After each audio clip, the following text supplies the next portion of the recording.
Good morning students.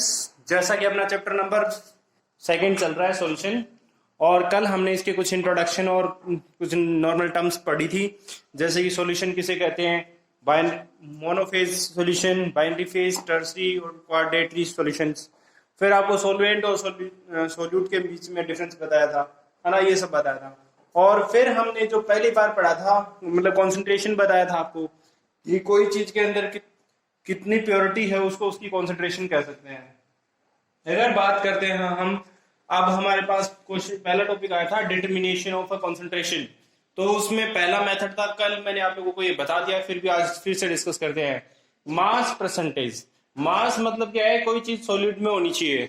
मतलब ग्राम हम किस में मेजर करते हैं, जो चीज सॉलिड में होती है उसी को तो मेजर करते हैं। तो बेसिकली जब हम ये मास परसेंटेज पढ़ रहे हैं तो इसमें जो भी चीजें होंगी वो किस में होंगी, सॉलिड स्टेट में।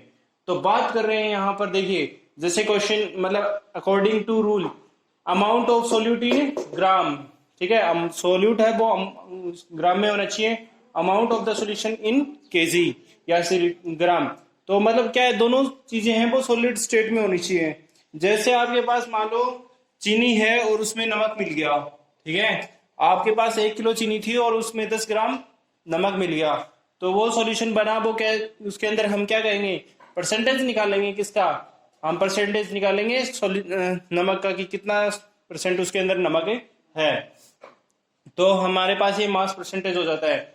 ये नॉर्मल फॉर्मूला है, उसके बाद में इस फॉर्मूला को मॉडिफाई किया है। देखिए यहां लिखा हुआ है अमाउंट ऑफ सोल्यूट इन ग्राम, और बाद में देखो ये सॉल्यूशन है, वो सॉल्यूशन किससे बना होता है, सोल्यूट और सॉल्वेंट। तो यहां लिखा हुआ है, देखिए the amount of solute in a gram plus amount of a solvent in a gram into 100। ठीक है, ये इसका वे है, तरीका है, जो क्या कह सकते हैं हम, जिसे हम क्या कह सकते हैं, जो मेजरमेंट का या फॉर्मूला है इनका। फिर हम बात करते हैं, देखिए आगे इसको और शॉर्ट कर दिया है, where solute is represented by B and solvent is represented by A. ठीक है, तो ये हमारे पास ए है, मतलब अगर सोल्यूट की बात करेंगे तो हम किसे लिखेंगे, ए से, और सोलवेंट को लिखेंगे बी से। तो हमारे पास यहां देखिए ऊपर क्या है, सोल्यूट, तो यहां हमने क्या लिखा है, डब्ल्यू बी। डब्ल्यू मतलब उसका मास, ठीक है, मास ऑफ सोल्यूट, ओवर में क्या हो जाएगा, मास of solute plus mass of solvent into 100। ठीक है, ये हमारे पास तरीका है क्या, मेजरमेंट करने का, क्या, मास परसेंटेज मेजर करने का, जो हमने बताया। शॉर्टेस्ट 3 तरीके हैं, 3 फॉर्मूले हैं, आप लोग कौन सा भी फॉर्मूला यूज करिए, तीनों का मतलब तो सेम ही है, लेकिन सिर्फ डिफरेंस इतना है कि अगर एक चीज प्रेजेंट है तो आप अगर मान लो डायरेक्टली सोल्यूट प्रेजेंट है, सॉल्यूशन प्रेजेंट है, तो ये यूज करेंगे। सोल्यूट और सॉल्वेंट दोनों प्रेजेंट है तब ये करेंगे, और मास प्रेजेंट है तो ये करेंगे, तो यूज कर लेंगे इसको। अब मैंने आपको एक यहां न्यूमेरिकल के थ्रू समझाने की कोशिश की है, देखते हैं कि आप लोगों को कितना समझ में आता है।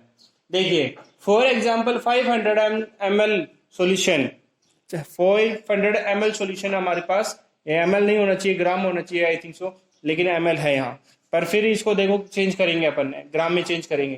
कैसे चेंज करेंगे, 500 ml सॉल्यूशन है, ठीक है, formed by the 11 gram oxalic acid, 11 ग्राम है ऑक्सैलिक एसिड है हमारे पास, और 500 ml सॉल्यूशन बना हुआ है। The density of the solution is 1.1 gram millilitre inverse. ठीक है, ये हमारे पास क्या हो गया, हमारे पास हो गया, ये इसकी डेंसिटी है। अब क्या करेंगे, इस डेंसिटी को अगर हम इससे ml से इंटू कर देंगे ना, तो यहां से एक ml कैंसिल हो जाएगा और यहां पर सिर्फ ग्राम बच जाएगा। तो ये लिखा है क्वेश्चन, देखिए आगे क्या लिखा है, determine the mass percentage of the oxalic acid, मतलब sorry of the oxalic acid in the solution. ठीक है, ये हमारे पास यहां तक ही है, ये न्यूमेरिकल यहां तक इसका डेफिनेशन है। तो इसने बोला कि हमारे पास 500 ml सॉल्यूशन है और 1.1 जो है इसकी डेंसिटी है, और मतलब हमारे पास 11 ग्राम ऑक्सैलिक एसिड है। तो क्या करना है, हमें डिटरमाइन करना है मास परसेंटेज को। ठीक है, मास परसेंटेज डिटरमाइन करना है, तो ध्यान रखना है कि हमें क्या क्या करना है। तो सबसे पहले बोला मास, देखो यहां लिखा हुआ है यहाँ देख रहे हैं हम क्या लिखा हुआ है, आंसर में क्या है, पहले बोला कि ऑक्सैलिक एसिड का मास कितना है, तो 11 ग्राम है। फिर बोल रहा है कि मास ऑफ सॉल्यूशन देखो यहाँ ml में है, तो ml में तो हम इसको यूज कर ही नहीं सकते, क्योंकि इसने क्या कहा है, इसने ये कहा है कि सॉल्यूशन भी किस में होना चाहिए, ग्राम में होना चाहिए। तो हमारे पास ये तो सॉल्यूशन है वो किस में है, ml में है, तो ml नहीं चाहिए हमें ग्राम चाहिए। तो हम क्या करेंगे, सॉल्यूशन को अगर ग्राम में चेंज करना है तो 500 ml इंटू क्या कर देंगे, डेंसिटी से मल्टीप्लाई कर देंगे, तो ये इनवर्स है, यहाँ से ये दोनों कैंसिल हो जाएंगे और ग्राम बच जाएगा। तो यहाँ पर हमारे पास आ जाएगा 550 ग्राम। ठीक है, तरीका ये है सॉल्यूशन करने का। फिर हमारे पास यहाँ से क्या होगा, हमारे पास क्या आ गया, सॉल्यूशन देखो वहां सोल्यूट का जो है हमारे पास मास आ गया और यहाँ सॉल्यूशन का मास आ गया। जैसा ये फॉर्मूला हमारा पहले वाला पुट करते हैं इसमें, देखिए अमाउंट ऑफ सोल्यूट कितनी है 11 ग्राम, तो ऊपर पुट कर दी। आगे बोला है कि amount of the solution in a gram, तो कितनी है 550 ग्राम, तो ये रख दी। इनटू क्या है 100, तो इनटू 100, दोनों को यहाँ से ये जीरो कैंसिल हो जाएगा। ठीक है, एक जीरो तो यहाँ से ये जीरो कैंसिल हो गया, और इस 5 से इसको कैंसिल कर देंगे, तो ये हमारे पास कितना हो जाएगा, 5 से कैंसिल करेंगे तो ये कितना हो जाएगा, ये हो जाएगा 11। ठीक है, इसको 5 से काटा तो ये 11 हो जाएगा, 11 से 11 को कैंसिल किया तो आ जाएगा हमारे पास 1, और इंटू कर देंगे 2 से तो आ जाएगा हमारे पास 2% सॉल्यूशन जो है वो किसका है, ऑक्सैलिक एसिड का है। 550 ml के अंदर 2% सॉल्यूशन किसका है, ऑक्सैलिक एसिड है, वो 2% है सॉल्यूशन के अंदर। ठीक है, तो ये जो तरीका है हमारे पास सॉल्यूशन करने का, किसका, हमने मास परसेंटेज को सोल्व कर लिया है। चलिए आगे देखते हैं फिर आगे क्या आता है। ओके चलिए स्टार्ट करते हैं, आगे देखते हैं। नेक्स्ट टॉपिक हमारे पास आ जाता है वॉल्यूम परसेंटेज, जिसे V और V से हम डिनोट करते हैं। तो पहले डेफिनेशन से समझ लेते हैं, सारा प्रोसीजर है मैंने एकदम तैयार किया है आप लोगों के लिए, देखना है, अभी देखते हैं। चलिए स्टार्ट करते हैं हम अपना ये वॉल्यूम परसेंटेज डिफाइन करना। The method is used in the determination of concentration of solution having solute and solvent in liquid state। देखो सिंपल सी बात है, पीछे वाले हमने सॉलिड स्टेट के बारे में पढ़ा, अब की बार हम लिक्विड स्टेट के बारे में पढ़ रहे हैं। इसमें बोला साफ क्लियर कर दिया है कि हम ये जो वॉल्यूम परसेंटेज मेथड है वो हम उसी चीज में उसी टाइम यूज करेंगे जब क्या होगा, वो सॉल्वेंट और सोल्यूट दोनों क्या होंगे, लिक्विड स्टेट में होंगे, तब हम ये मेथड यूज करेंगे। The percentage of the volume means the mass of solute dissolve in the 100 ml cube 100 centimetre cube और ml ऑफ द सोल्यूशन। मतलब क्या कह रहा है कि जो सोल्यूट है वो किसमें डिजोल्व हो, 100 ml ऑफ जो भी सॉल्यूशन होगा उसमें डिसॉल्व हो, तब हम उससे क्या कहेंगे, उसका हम कहेंगे वॉल्यूम परसेंटेज। अब वॉल्यूम परसेंटेज है वो डिटर्मिनेशन का तो वे है वो सेम जैसे हमने मास परसेंटेज पढ़ा था वैसा का वैसा ही इसमें यूज किया गया है। तो देखिए इसमें यूज कर समझते हैं, हमारे पास वॉल्यूम परसेंटेज को समझते हैं। तो देखिए volume percentage of the solution इन इसमें इन द ml और volume percentage of the solution इन इसमें ml में, यानी सोल्यूट भी किसमें है, लिक्विड में है, और सॉल्यूशन भी किसमें है, लिक्विड में। दोनों चीजें लिक्विड में होनी चाहिए, अदरवाइज का हमारा जो काम है वो नहीं बन पाएगा। तो इनटू कर देंगे 100। अब देखिए दूसरा इसका जो मेथड है वो बोल रहे हैं volume percentage is equal to volume of the solute in ml, और ओवर में है volume of the solute in ml in plus volume of the solvent in ml into 100।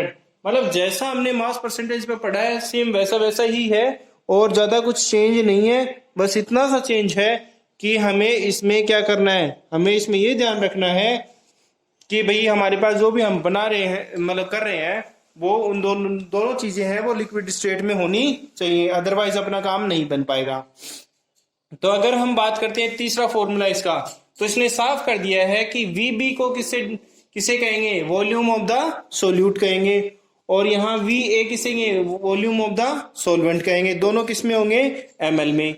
ठीक है, तो वहां से वो फॉर्मूला क्लियरिफाई हो जाता है, percentage of volume percentage equals to VB over VA plus VB into 100। यहां से ये फॉर्मूला सेटिस्फाई हो जाता है। अब ऐसा कुछ न्यूमेरिकल दिया हुआ नहीं है, लेकिन मैंने खुद अपना एक न्यूमेरिकल बनाया है जो आप लोगों के लिए प्रिपेयर किया है। चलिए देख लेते हैं न्यूमेरिकल क्या है। न्यूमेरिकल मैंने लिखा है कि भाई को हमारे पास मान लो 18 ml ऑफ HCl है और वो डिजोल्व होगा 180 ml ऑफ सॉल्यूशन में। देखो 180 ml सॉल्यूशन में कौन डिजोल्व हो गया, 18 ml ऑफ HCl। ठीक है, ऑर्गेनिक सॉल्यूशन है, ठीक है, उसमें डिजोल्व हो गया। तो हमें क्या डिटरमाइन करना है, हमें वॉल्यूम परसेंटेज डिटरमाइन करना है। डिटरमाइनेशन का तरीका क्या है, सबसे पहले हमारे पास जो चीजें गिवन है उसको लिखेंगे। तो हमारे पास यहाँ गिवन है सोल्यूट भी गिवन है और सॉल्यूशन भी गिवन है। तो हमारे पास जो सॉल्यूशन है वो 180 ml है और हमारे पास जो ये सोल्यूट है वो है 18 ml।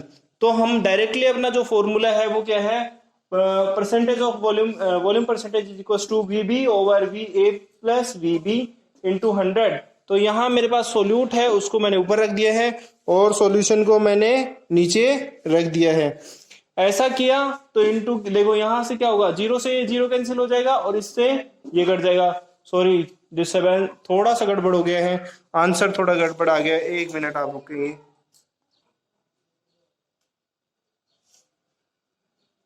ओके, तो थोड़ा डिस्टर्बेंस हो गया था, उसके लिए सॉरी। बट यहाँ देखिए इस 0 से 0 कैंसिल हो जाएगा और इस 18 से ये 18 कैंसिल हो जाएगा, यहाँ बचेगा 10। तो 10% वॉल्यूम है किसका, HCl का। किसमें, ऑर्गेनिक सॉल्यूशन में। ऑर्गेनिक सॉल्यूशन कितना है, 180 ml। तो 180 ml में हमारे पास कितना जो सॉल्यूशन है वो किसका है, हमारे पास वॉल्यूम परसेंटेज निकाला तो 10% वॉल्यूम परसेंटेज निकला है HCl का इन द ऑर्गेनिक सॉल्यूशन। तो ये हमारे पास 2 मेथड आज हमने पढ़े। आगे हम देखते हैं कि हमारा आगे क्या जो है टॉपिक आता है।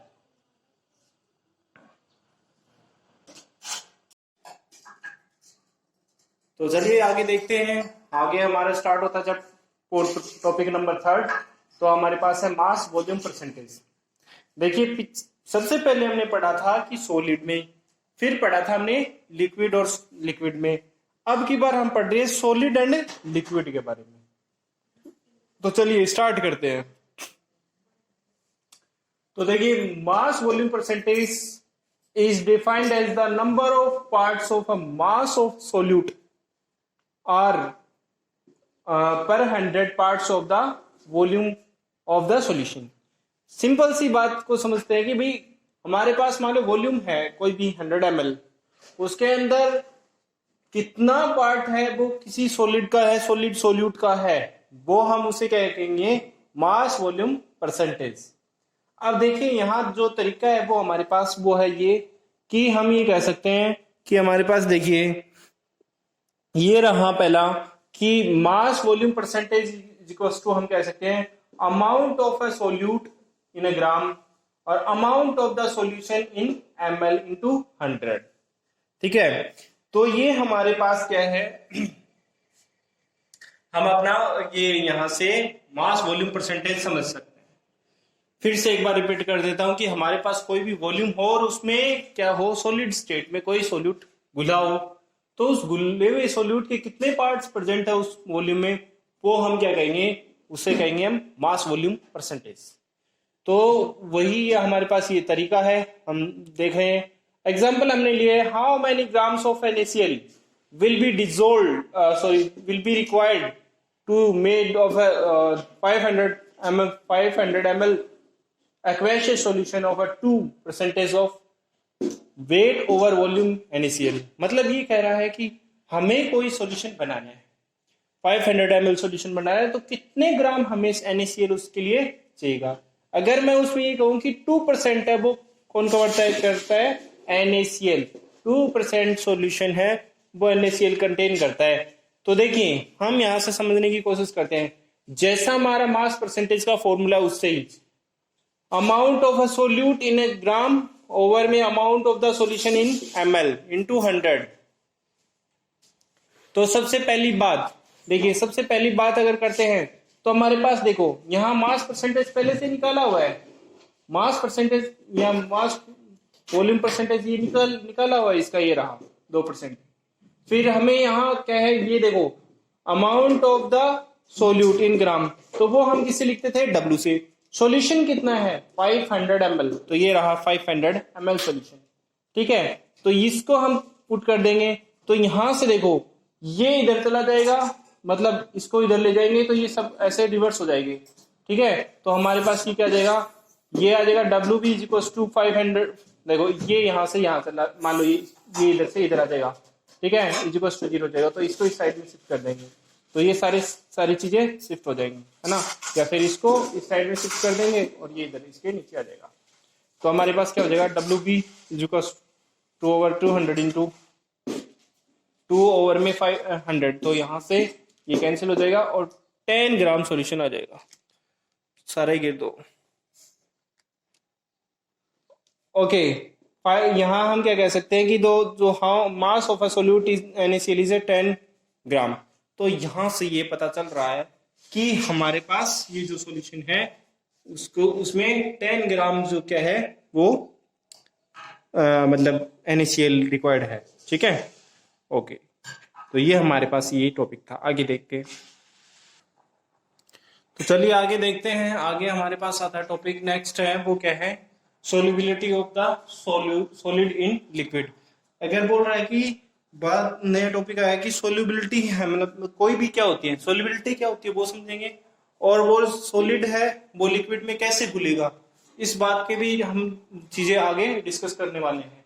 तो बात कर रहे हैं यहाँ, the maximum amount of a solid in a gram that can be dissolved in a 100 ml of liquid solvent at a certain temperature is called solubility of the solid. The solubility of a solid are called this solution is called saturated solution। मतलब क्या कह रहा है कि ये है कि मतलब अगर हमारे पास हम बात कर रहे हैं solubility of the solid in liquid की, तो सबसे पहले हमारे पास हम यहाँ ये देख रहे हैं कि कोई भी सॉल्यूशन है वो 100 ml सॉल्यूशन है और उसमें कोई सॉलिड है वो कितने ग्राम डिसॉल्व हुआ है वो उसकी सोल्युबिलिटी कहलाएगा। ठीक है ना, और ऐसे सॉल्यूशन को हम क्या कहेंगे, सैचुरेटेड सॉल्यूशन कहेंगे। ठीक है, तो आपको यहां से ये पता चल रहा है कि सोल्युबिलिटी होती क्या है। देखिए जो चीजें मैं आप लोगों को बता रहा हूं, आप लोगों को ध्यान से सुननी है और आपको अपनी नोटबुक में नोट डाउन कर लेनी है।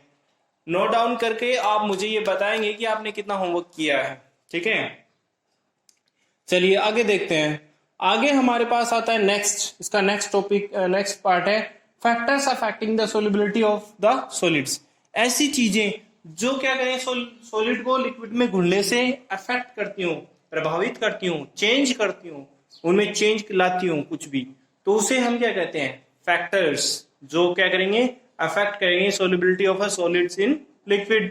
ठीक है, तो ये कौन कौन सी चीजें हैं वो हम इसमें पढ़ने वाले हैं।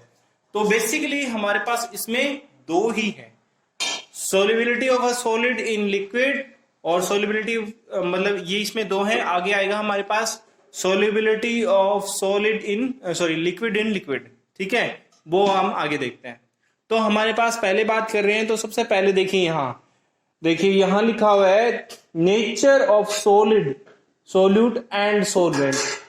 मतलब क्या कह रहा है कि नेचर कैसा है सॉलिड का। ठीक है, सॉलिड का नेचर कैसा है और सॉल्वेंट का नेचर कैसा है। देखो आपको पता है कि पोलर सॉल्वेंट है वो, पोलर सोल्यूट है वो पोलर सॉल्वेंट में घुल जाता है, और नॉन पोलर सोल्यूट है वो नॉन पोलर सॉल्वेंट में घुलता है। ये आपको सबको पता है ना, ऐसी बातें आप सबको ही पता है। ठीक है, ये नॉर्मल सी बातें हैं, लेकिन कुछ मतलब ये चीज तो आप सभी बता दोगे कि सर ऐसा होता है, लेकिन मैं आपको कुछ अलग चीजें, थोड़ी सी अलग चीज बताने जाने वाला हूं कि हमारे पास क्या होगा। देखिए यहां लिखा है those ionic compounds have lesser latest enthalpy to hydration energy. मतलब बोल रहा है कि अगर लेटेस्ट एंथैल्पी हाइड्रेशन एंथैल्पी से कम होती है तो क्या होगी, सोल्युबिलिटी है वो क्या होगी, इंक्रीज हो जाएगी। ठीक है, सोल्युबिलिटी क्या होगी, इंक्रीज। लेकिन अगर मान लो उल्टा हो गया, ठीक है, तो अगर वो सोल्यूबल होंगे, जो भी है सोल्यूट है वो किसी भी सॉल्वेंट में घुल जाएंगे। अगर क्या हो, लेटेस्ट एंथैल्पी और हाइड्रेशन एंथैल्पी से कम हो जाए, तब तो क्या होगा, जो सोलवेंट है वो सोल्यूट है वो सोलवेंट में घुल जाएगा। लेकिन अगर लेटेस्ट एंथैल्पी या लेटेस्ट एनर्जी हाइड्रेशन एनर्जी से ज्यादा हो गई तो क्या होगा, नहीं घुलेगा, इनसोल्यूबल, है ना। तो नॉर्मल सी बातें हैं, ये आप लोगों को पता होना चाहिए कि मैंने आपको बताया कि आपको ये सबको पता है कि पोलर सॉल्वेंट है वो पोलर सोल्यूट है वो पोलर सॉल्वेंट में घुल जाता है, नॉन पोलर सोल्यूट है वो नॉन पोलर सॉल्वेंट में घुल जाता है। लेकिन वो टर्म्स हमारे यहाँ हमें ज्यादा बेनिफिशियल नहीं है। यहाँ ये टर्म बहुत ज्यादा इंपॉर्टेंट है कि उसकी लेटेस्ट एनर्जी कितनी है और हाइड्रेशन एनर्जी कितनी है। अगर लेटेस्ट एनर्जी कम हुई और हाइड्रेशन एनर्जी ज्यादा हुई तब तो जो सोल्यूट है वो सोलवेंट में घुल जाएगा। लेकिन अगर लेटेस्ट एनर्जी क्या हुई, ज्यादा हो गई हाइड्रेशन एनर्जी से, तो सोल्यूट है वो सोलवेंट में नहीं घुलेगा। ठीक है, दो कंडीशन हो गई है इसमें। ठीक है, आगे देखते हैं। आगे आ जाता है हमारे पास नेक्स्ट टेम्परेचर। टेम्परेचर का बहुत इफेक्ट पड़ता है कि कोई सॉलिड को सॉल्वेंट में घोलते हैं, ठीक है, डिजोल्व करते हैं, तब बहुत ज्यादा फर्क पड़ता है। इसने यहाँ कह दिया है कि there is an equilibrium between in solvent solid and solution. ठीक है, यहाँ ये मतलब है इन द सॉल्यूशन। देखिए साफ साफ बात ये कह रहा है कि इक्विलिब्रियम प्रोसेस होती है कि सॉल्वेंट कैसा हो, सॉलिड और सॉल्यूशन जो है उसके बीच की। तो बात कर रहे हैं सबसे पहली condition, if hydration energy is more than heat is absorb. अगर मान लो लेटेस्ट एनर्जी से हाइड्रेशन एनर्जी ज्यादा हो गई, लेटेस्ट एनर्जी से हाइड्रेशन एनर्जी ज्यादा हो गई, वो ऊपर वाली बात बोल रहा है कि लेटेस्ट एनर्जी से हाइड्रेशन एनर्जी ज्यादा हो गई तब हीट अब्सॉर्ब होगी और सोल्युबिलिटी इंक्रीज हो जाएगी। देखिए ये लिखा delta H greater than 0 then the heat absorb and solubility is increase. मतलब क्या होगा कि वापस से वही बात बोल रहा हूं कि हाइड्रेशन एंथैल्पी अगर लेटेस्ट एंथैल्पी से ज्यादा हो गई तो क्या हो गया, हीट अब्सॉर्ब करेगा और सोल्युबिलिटी इंक्रीज हो जाएगी। लेकिन अगर इसका उल्टा कर दिया कि हाइड्रेशन एंथैल्पी कम हो गई, लेटेस्ट एंथैल्पी ज्यादा हो गई, तो क्या होगा, हीट लिबरेट कर देगा, हीट लिबरेट करना स्टार्ट कर देगा और सोल्युबिलिटी है वो क्या हो जाएगी, डिक्रीज हो जाएगी, घट जाएगी। तो ये हमारे पास क्या थे, factors affecting the solubility of A solid in liquid. तो आप लोगों को आज मैंने जो कुछ भी थोड़े बहुत टॉपिक बताए हैं वो आप लोगों को पढ़ने हैं, अच्छे से पढ़ने आपकी बुक में से, और आपको उनके नोट्स बनाने हैं और आपको लिखने हैं अपनी नोटबुक में। Okay, have a nice day everyone and do your homework and well wish to everyone.